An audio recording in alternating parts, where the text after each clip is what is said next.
você! Seja bem-vindo ao tratamento espiritual da obsessão.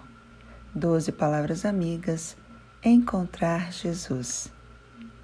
O ciclo das 12 palavras amigas é composto pelos temas Noite da Alma, definições de obsessão, sintomas da obsessão, tratamento, prece, caridade, o espírito de verdade, leis divinas, perseverança, liberdade, perdão e fé. Vem com a gente! Saudações a todos e a todas que nos seguem neste tratamento espiritual das 12 palavras amigas do portal Francisco Cândido Xavier. Hoje compartilharemos a 12ª palavra amiga intitulada Fé, que completa um ciclo de tratamento para quem iniciou na primeira palavra.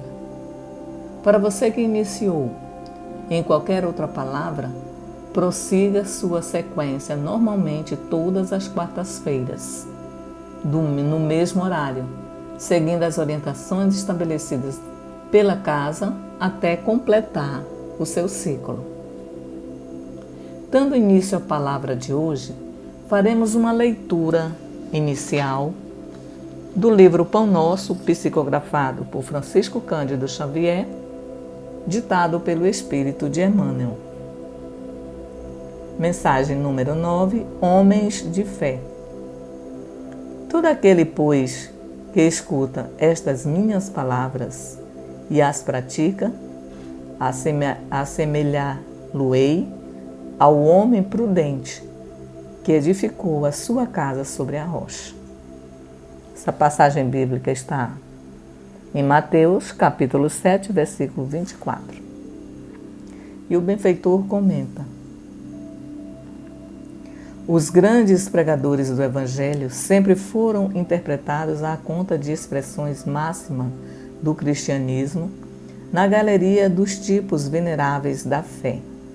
Entretanto, isso somente aconteceu quando os instrumentos da verdade efetivamente não olvidaram a vigilância indispensável ao justo testemunho. É interessante verificar que o Mestre destaca entre todos os discípulos aquele que lhe ouve os ensinamentos e os pratica. Daí se conclui que os homens de fé não são aqueles apenas palavrosos e entusiastas, mas os que são portadores igualmente da detenção e da boa vontade perante as lições de Jesus, examinando-lhes o conteúdo espiritual para que o trabalho de aplicação no esforço diário. Reconforta-nos assinalar que todas as criaturas em serviço no campo evangélico seguirão para as maravilhas interiores da fé.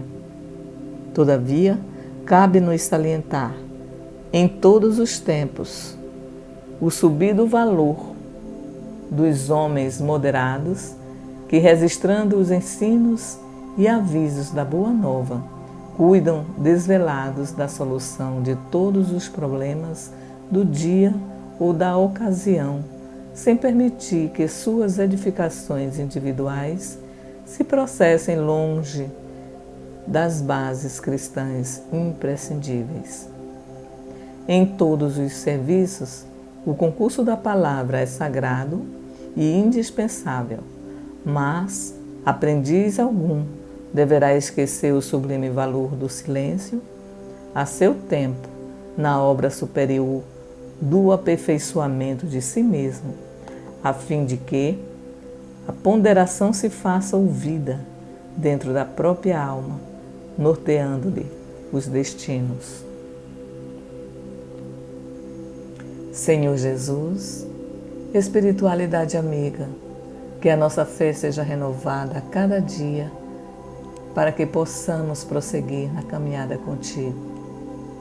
Pois sabemos que sem o teu concurso somos como crianças vacilantes diante dos desafios da vida, que para superá-los necessitamos crer no concurso de Tuas palavras e de Teu amparo cotidiano, mesmo que ainda não consigamos de pronto perceber a Tua presença. Abençoa todos nós nesse instante e, em especial, a palestrante de hoje, Verônica Padrão, que irá nos abrilhantar com a palavra amiga, fé.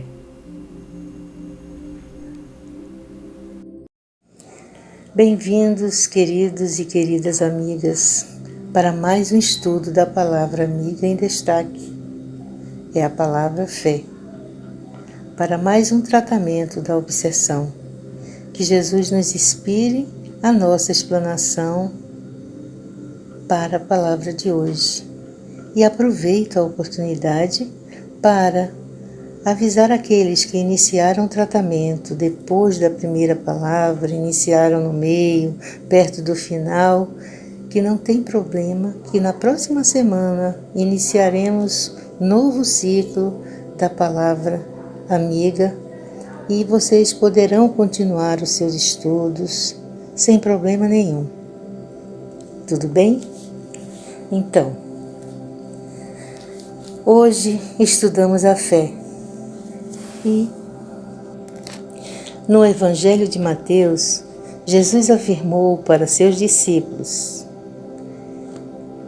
por causa da tua incredulidade, pois, em verdade vos digo, que se tivessem a fé do tamanho de um grão de mostarda, diriam a esta montanha: transporta-te daí para ali, e ela se transportaria, e nada mais seria impossível.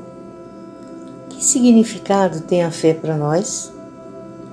Sempre temos fé naquilo que vai acontecer, cremos nisto, naquilo, até em promessas que nos fizeram. Que significado tem a fé para nós? De esperança? De crença? Ou a fé é uma certeza?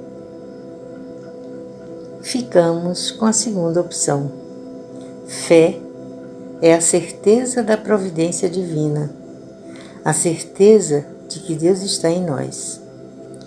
Muito embora que muitas vezes em nossa fala a fé tenha sempre a conotação de acreditar, mas não basta acreditar se eu não me conduzir dentro daquilo que eu acredito.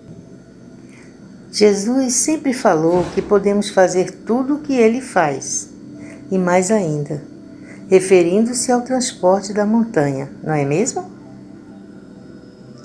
Significa que primeiro precisamos acreditar em Deus, e Ele nos conceder o mérito de ter esse poder.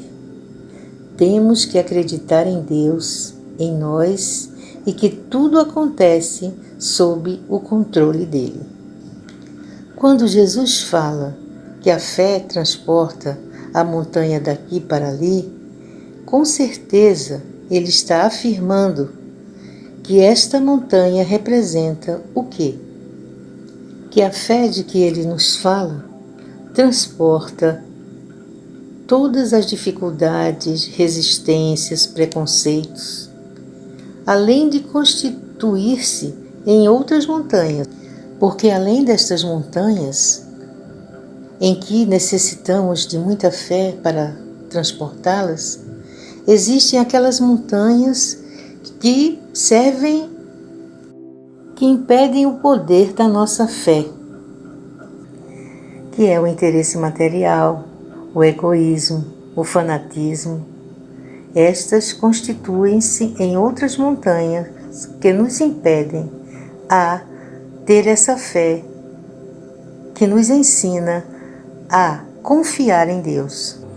Esses interesses constituem-se em outras montanhas que impedem a quem tanto trabalha pelo progresso da humanidade.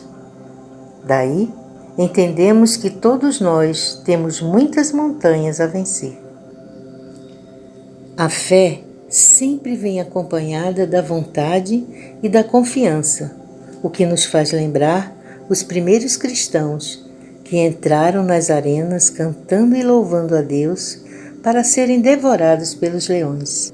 Nós ainda não alcançamos esse nível de fé que eles já tinham séculos e séculos antes de nós.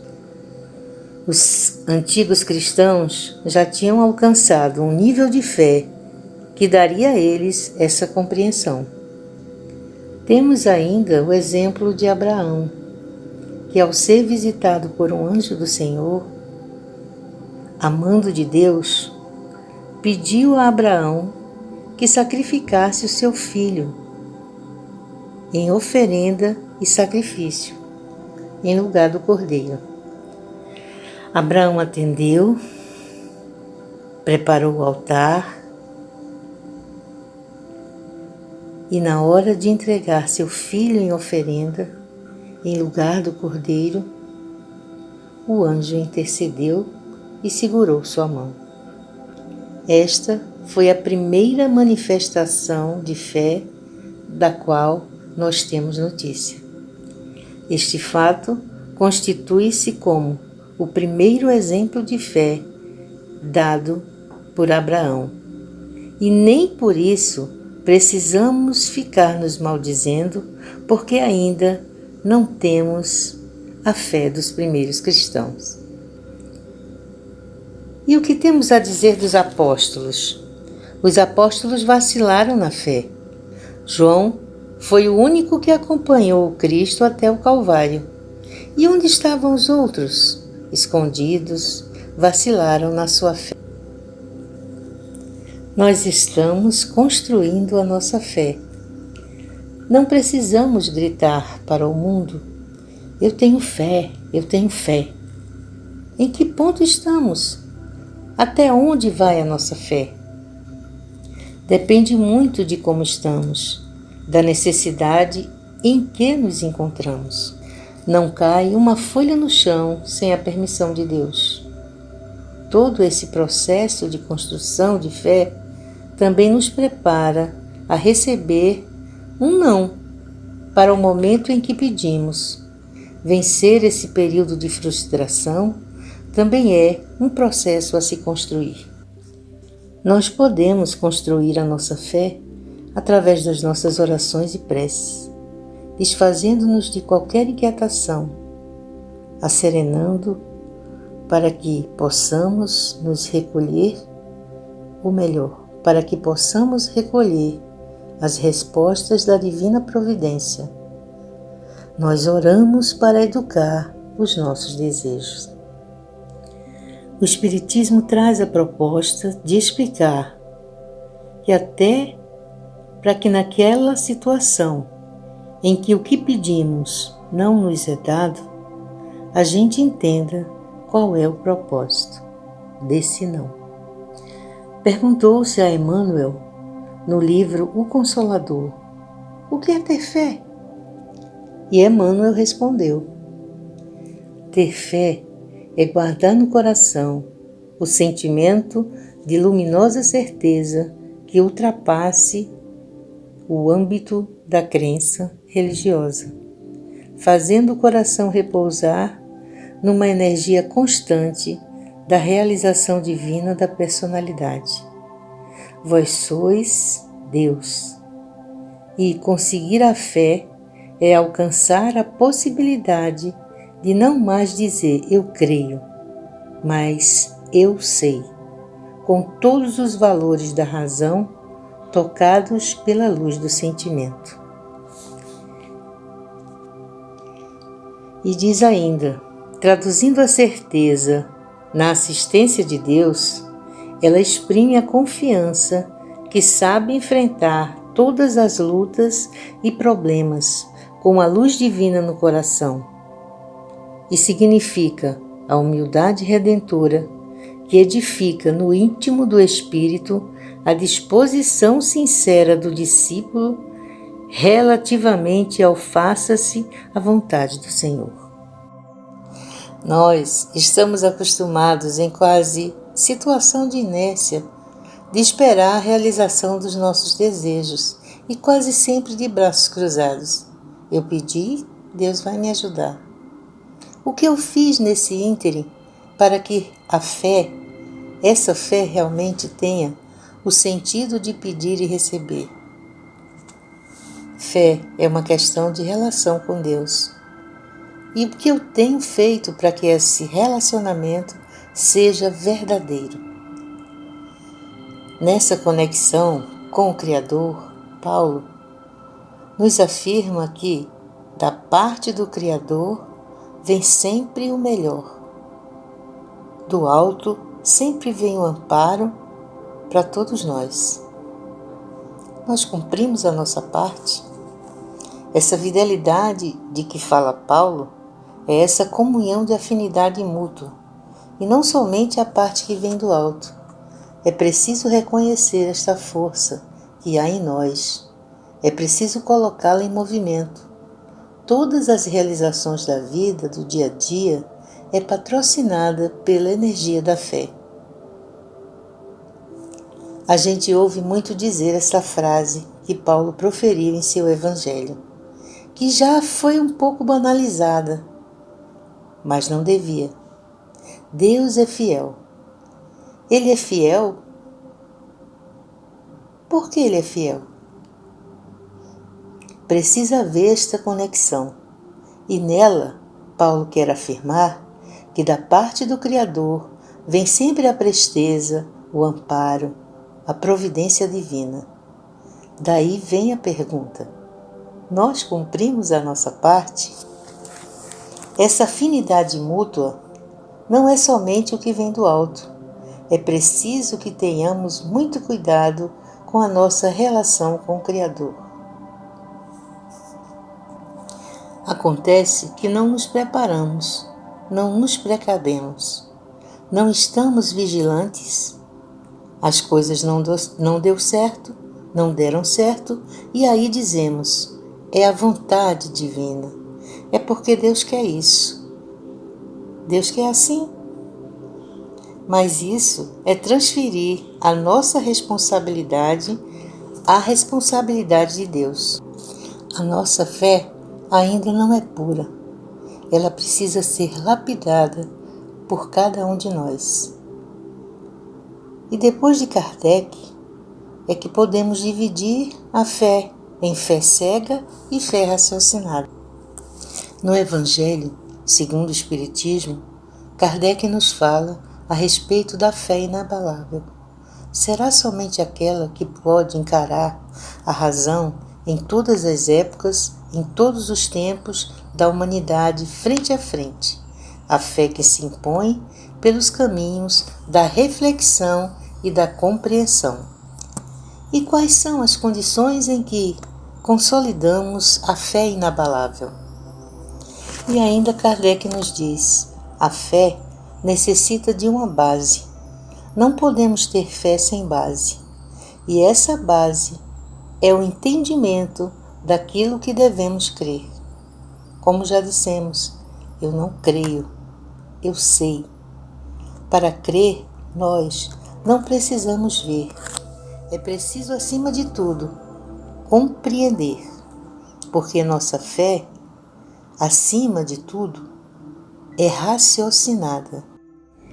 Se alguém te pergunta: você acredita que existe vida após a morte?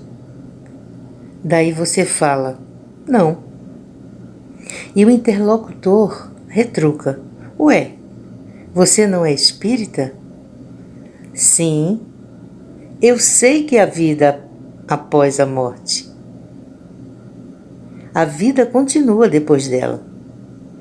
De uma coisa fiquem certos: quem crê pode descrer, porém, quem sabe jamais duvida nos momentos em que testemunhamos. E Kardec ainda nos chama a atenção: a fé cega já não é mais desse tempo em que vivemos. Tem que passar pelo crivo da nossa razão. Em função da fé cega, é que existe hoje um grande número de incrédulos, por conta de sua imposição, porque ela vai de encontro a duas situações em que bate e vai de encontro ao raciocínio e o livre-arbítrio de todos nós. O espírita crê porque compreende, e compreende porque raciocina. Esta colocação de Kardec está no livro Céu e Inferno. Ele usou a razão acima de qualquer coisa. E digo mais, não existe separação entre fé e razão. Na realidade, uma sustenta a outra. À medida que você acredita, mobiliza esforço para a sua compreensão e compreendemos que teremos então a convicção, e esta convicção é certa. E como nos diz o Evangelho segundo o Espiritismo, é particularmente contra essa fé que se levanta o incrédulo, e dela é que realmente se pode dizer que não se impõe. Não admitindo provas, ela deixa no espírito algo vago, do qual nasce a dúvida após ela. Acredita-se porque se tem certeza, e ninguém tem certeza a não ser quando compreendeu. Aí está que não se dobra, pois não é fé inabalável senão aquela que pode olhar a razão de frente em todas as épocas da humanidade. E a minha vontade é que vai impulsionar esta fé.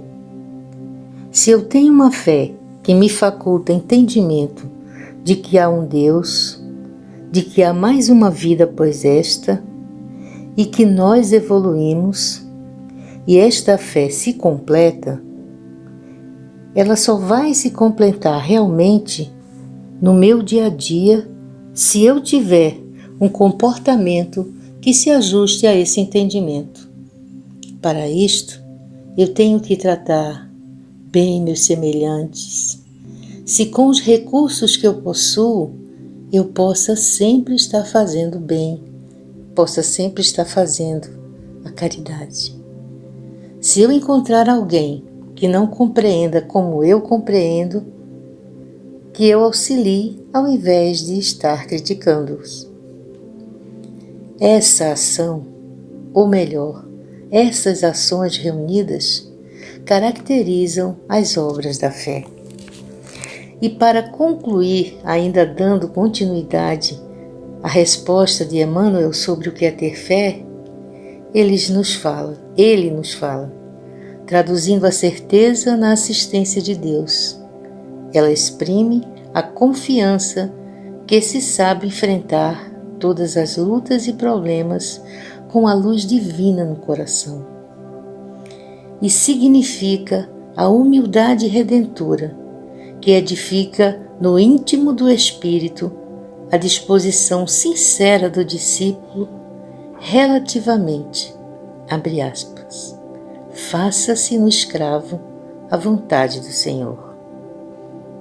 Tudo está sob o controle de Deus, que acontece conosco e o resultado do processo evolutivo para possibilitar o nosso retorno a Ele. Que Jesus nos abençoe. Agradecidos a Deus e à palestrante de hoje pelos esclarecimentos aqui trazidos para todos nós, nos incentivando a adquirir a fé raciocinada, que nos tranquiliza a alma e nos faz confiantes em Deus, mediante suas leis divinas, imutáveis e soberanas.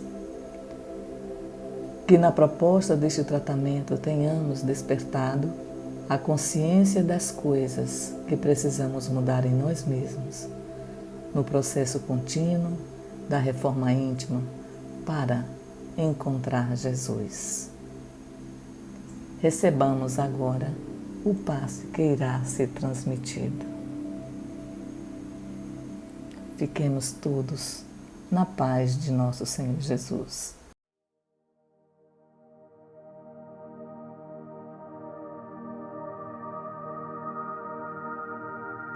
Sala de passe virtual do Portal Francisco Cândido Xavier. Passe de desobsessão espiritual. O passe espírita é a transmissão de fluidos magnéticos emanados dos encarnados ou dos fluidos espirituais provenientes dos benfeitores das esferas cósmicas superiores, a quem dirigimos nossos pensamentos. Após acomodar-se de forma confortável, mentalize a sala de passe com gratidão e respeito, como se procede de forma presencial no centro espírita, sentindo em seu íntimo um ambiente de paz e amparo para a superação da perturbação mental e espiritual, por meio deste processo de tratamento com meditação íntima e amparo divino. Este passe irá conduzi-lo progressivamente ao rompimento de vínculos com os espíritos obsessores. Em silêncio, eleve seu pensamento a Deus e a Jesus, convicto de que será atendido em suas necessidades e rogativas, com a certeza plena de que poderá alcançar os benefícios advindos dos fluidos cósmico universal. Com a fé silenciosa da sua alma, peça a intercessão da espiritualidade amiga para a resolução do problema que o aflige. Procure retirar de sua mente quaisquer pensamentos negativos. Respire profundo e pausadamente, com calma e confiança. Depois de iniciado o passe, não pense mais nada. Procure apenas ouvir e focar somente nas palavras que serão proferidas. Divino Mestre Jesus, rogamos a Tua proteção para tão nobre e sagrado momento de conexão com Tuas salutares energias benfazejas, capazes de remover e dissipar todas as energias deletérias que se encontram em cada criatura dos dois planos da vida, neste instante conectadas. Que cada um possa mentalizar e sentir a presença amiga do Mestre Jesus e seus missionários, por meio das correntes de luzes que ora se formam em vibrações amorosas, suaves e coloridas, a nos envolver a todos. O passe será iniciado neste momento com a limpeza da alma, em nome de Deus Pai, momento em que serão retiradas todas as impurezas e larvas espirituais deixadas por espíritos obsessores, que potencializam os sentimentos de ódio, mágoas e culpas reprimidas através de aflições e estresses na vida presente. Sinta todos esses sentimentos deprimentes sendo retirados e levados de sua alma e dissipado pela luz, deixando seu coração suave e tranquilo, livre das amarras e perseguições. Agora limpo e higienizado espiritualmente, medite sobre a importância de permanecer nessa sintonia de libertação, livrando-se dos maus hábitos e dos sentimentos de vingança e medo. Procure manter-se confiante em Deus, a receber nesta hora o fortalecimento para as suas emoções, através dos fluidos que harmonizam, serenam e equilibram seu corpo mental, físico e espiritual, revitalizando-os e consolidando cada vez mais a sua fé. Perceba agora as energias de coragem e fortalecimento interior, emanadas pelas ondas mentais de tranquilidade e segurança, transmitidas pela equipe espiritual, carregadas de magnetismo de bem-estar, a nos preencher de generosidade e amor, recursos fundamentais para o exercício da prática do perdão. Experimente a força destas energias divinas a conceder-lhe confiança em si mesmo, dando-lhe a capacidade de controlar seus pensamentos e superar traumas no estado de plena paz de espírito. Agora, fortalecidos, pedimos ao Senhor da vida a ampliação das percepções das nossas mentes, a fim de buscarmos o entendimento sobre os ensinamentos do Mestre para a superação de nossas imperfeições e vícios, fomentando em nós a prática da caridade e amor ao próximo. O passe está sendo finalizado. Elevemos o pensamento de gratidão a Deus nosso Pai, ao Mestre Jesus e seus mensageiros, agradecendo pelas preces e orações a Ti dirigidas, tesouro da vida, como experiências e lições da caminhada. Com profunda gratidão a Jesus pelas bênçãos derramadas sobre cada um de nós para a libertação do nosso espírito, guardemos a certeza que Ele estará sempre ao nosso lado. Louvado sejas, Senhor.